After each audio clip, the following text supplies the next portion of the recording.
আসসালামু আলাইকুম ফ্রেন্ডস, সবাই কেমন আছো? আশা করি সবাই ভালো আছো। আমিও আলহামদুলিল্লাহ ভালো আছি। তো দেখো, এখানে ঘুগনিটা আমি এখানে মশলা দিয়ে কষে নেব, মানে আগে থেকে সিদ্ধ করে নিয়েছি। এখন শুধু কড়াইয়ে তেল দিয়ে পেঁয়াজ কাঁচা লঙ্কা বাটা মশলা দিয়ে সুন্দর করে মশলা দিয়ে ঘুগনিটা কষে নেব, রান্না করে নেব। তো আজকে বাড়িতে মা নেই, আমার আম্মা নেই, ভাবিও নেই, সবাই আজকে ইফতার করতে গিয়েছে একজনের বাড়ি, আমার একটা আত্মীয়র বাড়ি। তো মা বললো যে আমি বাড়িতে থাকলাম, তো আমাকে বললো যে তুই আজকে ইফতারের আইটেমগুলো সব কিছু করে নে।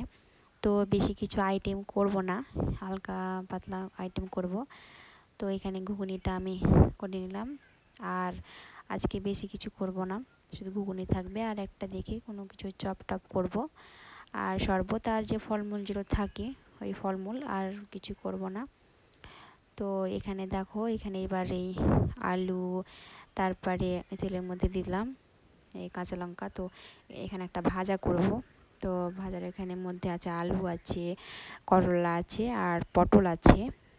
এটা দিয়েই আমি একটা সুন্দর একটা ভাজি করব।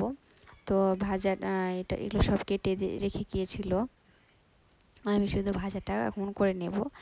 আর ডাল সিদ্ধ করে রেখেছিল মা, এটা মা এসে আবার রাতে যখন মা আসবে তখন ডালটা মা ফোড়ন করে নেবে। আমি এখন বেশি কিছু করব না, এবার ইফতারের তো জন্য এবারই করতে হবে।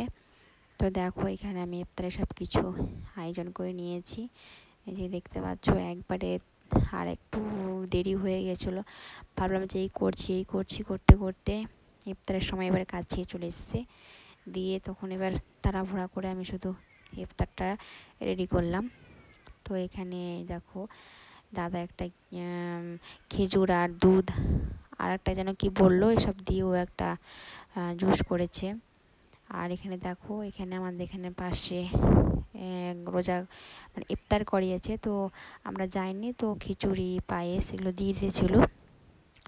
এই যে দেখো, আজকে ইফতারের মেনু এখানে ঘুগনি আছে, খেজুর, আর ওগুলো যে লাড্ডু দেখতে পাচ্ছ ওগুলো অনলাইন থেকে নিয়েছিলাম, ওগুলো হচ্ছে নারকেলের লাড্ডু। আর এখানে একটা চপ করেছি, আর শসা, কলা, আঙ্গুর। তো আমি আঙ্গুর খেলাম না, মনে হচ্ছে বেশি কিছু খাওয়া যায় না, আর মনে হচ্ছে যেন খাস্তানা হয়ে গেলাম খেতে খেতে। তো আজকে এটাই ছিল ইফতারের মেনু। তো এখানে দেখো সব কিছু ইফতার করা হয়ে গেছিলো, দিয়ে আমি সমস্ত কিছু পরিষ্কার করে নিয়েছি, দিয়ে আমি ভাত চাপিয়ে দিলাম, মানে ভাতের জলটা দিয়ে দিলাম ইন্ডাকশানে, যখন গরম হবে তখন চালটা দিব। এবার দেখো, আমি সমস্ত কিছুকে পরিষ্কার করে নিয়েছি, এখানে একবারে সমস্ত কিছু ক্লিন করে নিয়েছি, বোতলে জলও ভরে নিয়েছিলাম।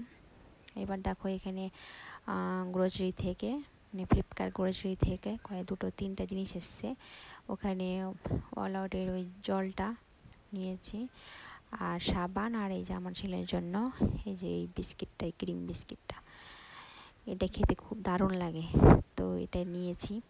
এই যে দেখো, আর অনলাইন থেকে দাম কম পেয়েছি, গ্রোসারি থেকে একটু দামটা কমই পাওয়া যায়। আর দেখো, এখানে কতগুলো কাপড়, মা আজকে অনেকগুলো কাপড় পরিষ্কার করেছে, তো সমস্ত কিছুকে ভাঁজ করে নেব আমি কাপড়গুলোকে। আর এখানে ভাতের জলটা গরম হয়ে গেছে, তো আমি চালটা ভালো করে ধুয়ে এবার চালটা দিয়ে দিব। দেখো, আর কিনা চাল তো, মানে কিনা চাল একটু ভালো করে ধুতে হয়, কেন ওর নোংরাটা অনেক বের হয়, ময়লাটা। এই যে দেখো, আমি এখানে এবার চালটা দিয়ে দেবো ভাত জলে। এই যে দেখো, আর আমার একবার অথবা দুবার চাল ধুলে মন ভরবে না, 3 থেকে 4 বার তো আমাকে ধুতেই হবে, মনে হচ্ছে না, আমার মনে হচ্ছে মনে সন্দেহ দূর হচ্ছে না, এরকম তো ব্যাপার।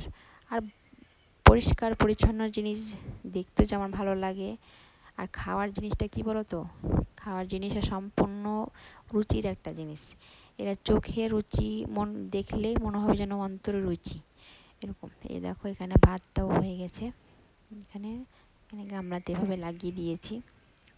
আর তারপরে মা এসে তখন আবার ডালটা ওখানে ফোড়ন করে নিয়েছে, এই যে ভোরের জন্য করে নিয়েছে একবারই। আর এখানে ভাজাটা দেখো, তোমাদেরকে আর ভাজাটা দেখা হয়নি, তো এই যে ভাজাটা দেখো কি সুন্দর হয়েছে না দেখতে, ভাজাটা এভাবে খেতে ভাজাটা ভালোই লাগে। একসঙ্গে মিক্স করে করলে। আর যাদের বাড়ি গিয়েছিল তো তারা রোজা যে খুলিয়েছিল, ইফতার করিয়েছিল, তো সে আত্মীয়টা এবার মাংস দিয়ে পাঠিয়ে দিয়েছে। আমরা সবাই যাইনি, ওই জন্য আমাদের জন্য মাংস দিয়ে পাঠিয়ে দিয়েছে। তো এই দিয়ে ডিনারটা করে নেব। তো রমজান মাসটা তো ভালোই যাচ্ছে, আজকে 11টা রোজা হয়ে গেল আলহামদুলিল্লাহ, ভালোভাবে 11টা রোজা পার হলো। তো আল্লাহর কাছে একটাই প্রার্থনা করি, আল্লাহ যেন আমাদেরকে সবাইকে এই রমজান মাসে সবাইকে যেন ক্ষমা করে দেয়। তো সবাই ভালো থেকো, সুস্থ থেকো, সাবধানে থেকো, সবাই আল্লাহর কাছে দোয়া করো, আল্লাহ যেন আমাদের সবাইকে যেন ক্ষমা করে দেন এই রমজান মাসে। তো ভিডিওটা এখানে শেষ করছি, সবাই ভালো থেকো, আল্লাহ হাফেজ।